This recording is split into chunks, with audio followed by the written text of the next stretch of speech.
Hello everyone, myself Twinkle Patel from Mahatma Gandhi Institute of Technical Education and Research Center, Navsari. This video lecture is about distribution of public keys.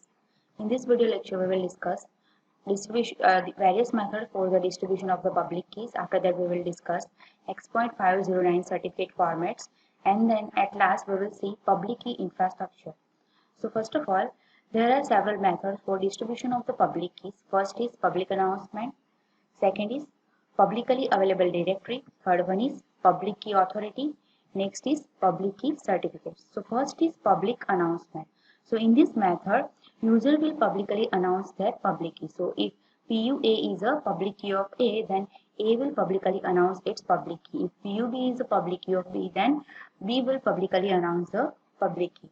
But the disadvantage of this method is that some user can pretend to be a user A and send a public key to another participant or broadcast such a public key. So until such time a user discovers that the forgery and alerts the other participant, the forger is able to read all the encrypted message intended for A, and A can also use the forged key for the authentication. So this method is not very useful. Next method is public key directory.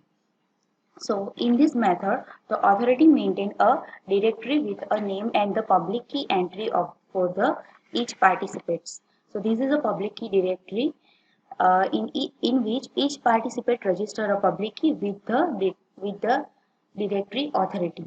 A participant may replace the existing key with the new one at any time, and the participant key could also access the directory electronically.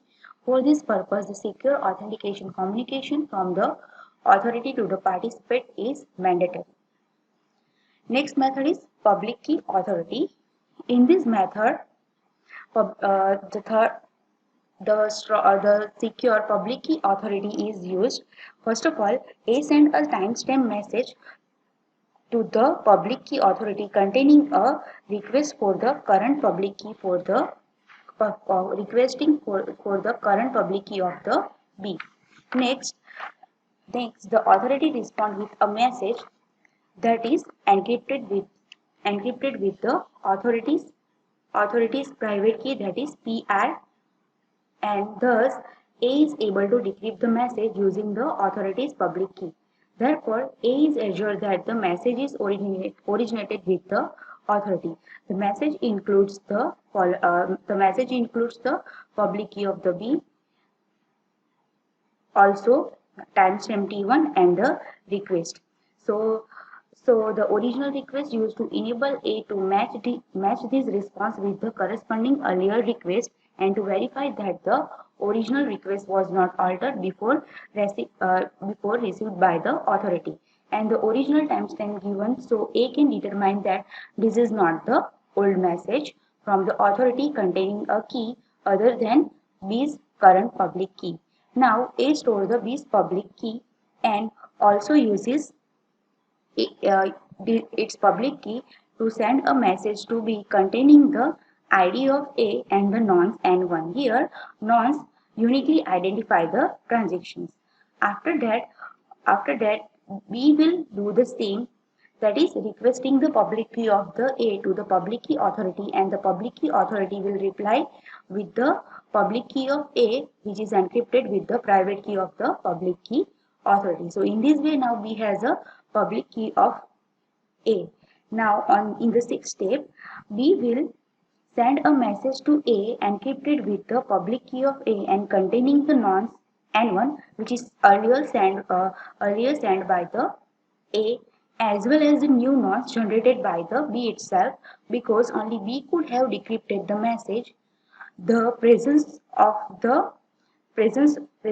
in the message assured that the correspondent is the B.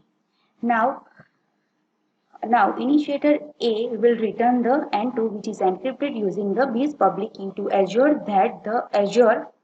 B that the correspondent is E. So in this way, the public key is distributed using the public key authority. Next is public key certificate. So in this method, The initiator will ask a request a certificate to the certificate authority. Typically, the certificate consists of the public key. Typically, the certificate consists of the public key and identifier of the user, and the whole block is signed with the private key of the certificate authority. Here, a user can present his or her public key to the authority in a secure manner and obtain a certificate. Now, the user can then publish the certificate. User can then publish the certificate. Anyone needing the user's public key can obtain the certificate and verify that it is valid by the attached trusted signature, because the certificate is signed by the certificate authority. So in this way, by exchanging the certificate, public key certificates will transfer the public key of the user. Now we will see X.509 certificates. X.509 defines the format for public key certificate. It is used in variety of application. X.509 defines a framework for the provision of the authentication service by the X.500 directory to its users. The directory may serve as a repository of public key certificate. Each certificate contains the public key of a user, which is signed with the private key of the trusted certification authority. Now we will see the format of the X.509. So first it contains the version. So here version version version indicate the different version of the certificate format. The default version is version 1, and it also contains the version 2 and the 3, which is shown is in the figure. Next is the serial number. So the serial number is an integer value which is different for the each of the certificate. Next is signature algorithm identifier. So the algorithm used to sign the certificate and together with the associated parameters consist of the signature algorithm identifier. Next is issuer name. X.500 name of the certificate authority that created and signed this certificate, which indicate the issuer name. Next is proof of validity, which consists of the two dates, the first and the last date on which this certificate is valid. Next is subject name, the name of the user to whom this certificate is referred, which is known as the subject. Next is subject's public key info, which consists of the public key of the subject plus an identifier of the algorithm for which this key is to be used together with any associated parameters, which consist of the subject's public key info. After that, another parameter is issuer unique identifier, an optional bit string field used to identify uniquely the certificate authority in the event of X.500 name has been reused for the different entities. Next is subject unique identifier, an optional bit string field used to identify uniquely the subject, that is the name of the user, in the event of X.50 name has been used for the different entities. Next is extension. A set of one or more extension field consists of this extension. And the last one is signature, that is algorithm parameters and encrypted hash.